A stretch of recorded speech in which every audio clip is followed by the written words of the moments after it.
নাম্বারটা কি আছে? আরিফ উত্তর পূর্ব দিকে। তার মানে আমাদের আগে দিকটা অঙ্কন করে নিতে হবে। এটা হলো উত্তর, সরি এটা হলো পূর্ব, এটা হলো পশ্চিম, এটা হলো উত্তর, এটা হলো দক্ষিণ। বলছে আরিফ উত্তর পূর্ব দিকে, মানে উত্তর দিকে কোণ করে পূর্ব দিকে যাবে, উত্তর দিকে কোণ করে পূর্ব দিকে যাবে, উত্তর দিকে কত ডিগ্রি কোণ করবে? 30 ডিগ্রি কোণ করে যাবে। তাহলে উত্তর দিকের সাথে 30 ডিগ্রি কোণ করে এদিকে যাচ্ছে। এটা কত ডিগ্রি? 30 ডিগ্রি। এবং কত কিলোমিটার গিয়েছে? 20 কিলোমিটার। তার মানে এটা হলো 20 কিলোমিটার। তারপর বলছে উত্তর পশ্চিম দিকে, এটার মতোই কিন্তু আমরা যদি ভেক্টর স্থানান্তর করি তাহলে কিন্তু মূল বিন্দু দিয়ে যাবে সব। আমরা একবারেই সেই ভেক্টরটা স্থানান্তর করছি। ওকে, একবারেই সেই ভেক্টরটা স্থানান্তর করে আমরা আঁকাই দিচ্ছি এখানে। তাহলে দেখো উত্তর পশ্চিম, এবার কোথায় যাবে? উত্তর পশ্চিমে, মানে উত্তরের সাথে কোণ করে পশ্চিম দিকে যাবে।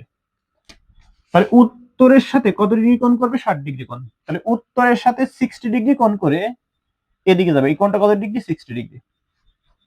কত কিলোমিটার? 50 কিলোমিটার। এটা কত কিলোমিটার? 50 কিলোমিটার। তারপর বলছে শেষে পশ্চিম দক্ষিণে, মানে পশ্চিম দিকের সাথে কোণ করে দক্ষিণ দিকে যাবে। কত ডিগ্রি কোণ করে যাবে পশ্চিম দিকের সাথে? 60 ডিগ্রি।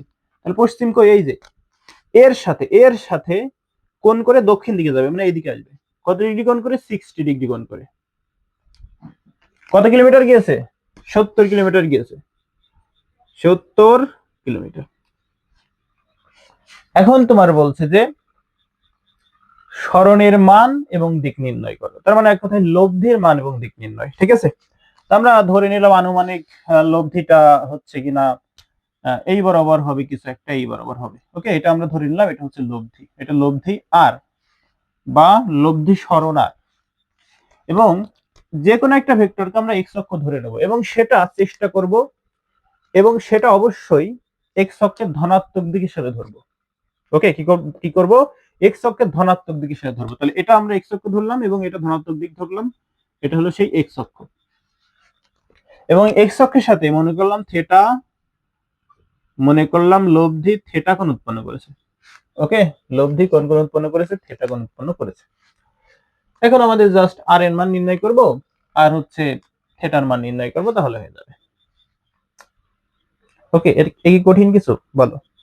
এখানে কি তুমি সামান্তরিক সূত্র অ্যাপ্লাই করতে পারবা? পারবা না, তোমার ক্ষমতা নেই। কারণ এখানে দুইটা ভেক্টর ক্রিয়াশীল না, অসংখ্য ভেক্টর ক্রিয়াশীল।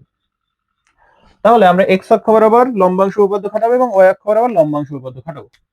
তাহলে এক্স অক্ষ বরাবর যদি আমরা লম্বাংশ উপপাদ্য খাটাই, তাহলে দেখো তো লব্ধির কস, তাই না? লব্ধি কার সাথে কোণ উৎপন্ন করেছে? এক্স এর সাথে। মানে এক্স অক্ষ বরাবর সব কজ হবে, এক্স অক্ষ বরাবর সব কি হবে? কজ হবে, কারণ আমরা এক্স অক্ষ বরাবর থিটা ধরেছি সব।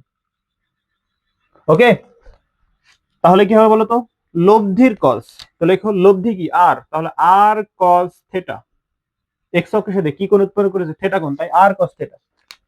এখন 20 কস, বলো এক্স অক্ষের সাথে কস থিটা কত ডিগ্রি কোণ উৎপন্ন করেছে? এটা এক্স অক্ষ বরাবরই ধরেছি আমরা, এই 20 কিলোমিটার বরাবরই তো আমরা এক্স অক্ষ ধরেছি।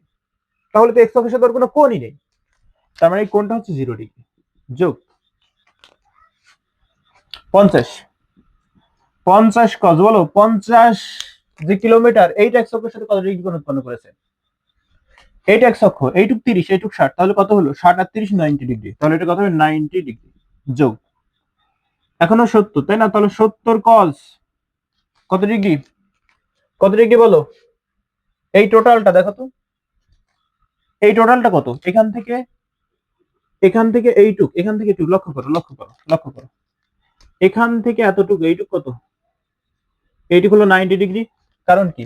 একটা অক্ষ আর একটা অক্ষ, দুইটা অক্ষ পরস্পরের সাথে লম্বভাবে থাকে, তার মানে এইটা হলো 90 আর এটা কত? 30। এক্স অক্ষের সাথে মোট কাউন্ট করতে হবে, তাহলে 30 যোগ 90 যোগ 60। 30 এক্স অক্ষের সাথে এর টোটাল কোণটা কত? এর টোটাল কোণটা হচ্ছে এইটা, এটা, এটা আমি একটু লাল কলম দেখাই।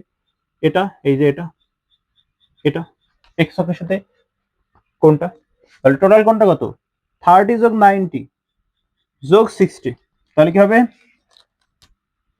30 ডিগ্রি যোগ 90 ডিগ্রি যোগ হচ্ছে 60 ডিগ্রি। ক্লিয়ার? এখন এটা যদি ক্যালকুলেশন করো তাহলে আর কস থিটা ইকুয়াল আসবে -68.301। এটা 1 নম্বর সমীকরণ।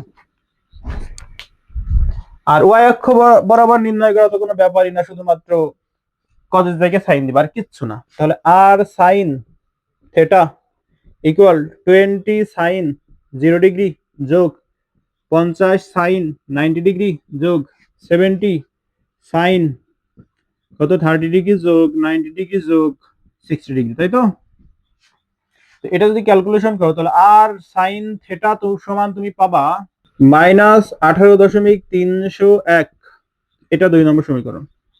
এখন যখন মান নির্ণয় করবো তখন কি করবো, 1 স্কয়ার যোগ 2 স্কয়ার করবো, তাই তো? 1 স্কয়ার যোগ 2 স্কয়ার যদি করো তাহলে কি হবে, R square cos square theta যোগ R square sine square theta equal -68.301 তার হোল স্কয়ার যোগ -18.301 তার হোল স্কয়ার, এমন। ওকে, তাহলে এদের কাছ থেকে আর স্কয়ার কমন যায়, নিয়ে নাও। তাহলে cause square theta plus sign square theta equal এখানে যাতাই, এখানে যাতাই। এখন দেখো লিখে দিই আমি, -68.301 তার হোল স্কয়ার যোগ হচ্ছে -18.301 তার হোল স্কয়ার, এমন। তাহলে দেখো এখানে আর স্কয়ার ইনটু এর পরিবর্তে অন লেখা যায়, কারণ আমরা cause square theta plus sign square theta সমান অন জানি, তো অন আমরা লিখলাম না, সমান এটা, অর্থাৎ -68.301 তার হোল স্কয়ার যোগ -18.301 তার হোল স্কয়ার, বা আর সমান লিখতে পারবো রুট আবার অফ এইটা, তাই না?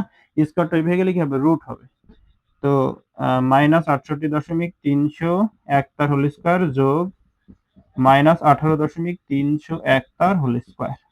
এখন এখান থেকে তুমি যদি ক্যালকুলেশন করো তাহলে আর এর মানটা এসে যাবে, আর এর মানটা আসবে হচ্ছে 70.71 কিলোমিটার।